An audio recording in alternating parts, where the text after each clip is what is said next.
บสำคัญสำหรับម្ចាស់អាជីវកម្មគឺជាពេលវេលាចាការសាងខ្លួននៅលើអនឡាញគឺយកសមត្ថភាពនិងគុណតម្លៃយកមកនិយាយណាចាស័ក្តិសមបំផុតសម្រាប់អ្នកដែលចង់ផ្លាស់ប្ដូរជីវិត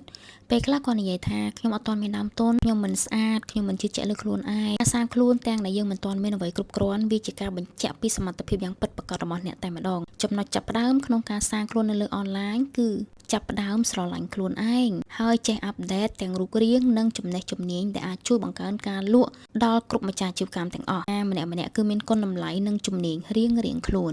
បើអ្នកទាំងអស់គ្នាចេះចាប់ឱកាសនៅពេលនេះលទ្ធផលកំពុងតែរងចាំលោកអ្នកឱកាសអនឡាញនៅពេលនេះគឺជាផ្លូវកាត់តែម្ដងដែលអាចបើកភាពសុខស្ដុមឲ្យខ្លួនឯងម្ចាស់អាជីវកម្មដែលអាចលក់ផលិតផលឬក៏សេវាកម្មរបស់ខ្លួនឯងទូទាំងប្រទេសតែម្ដងគឺសាងគុណតម្លៃដ៏មហាសាល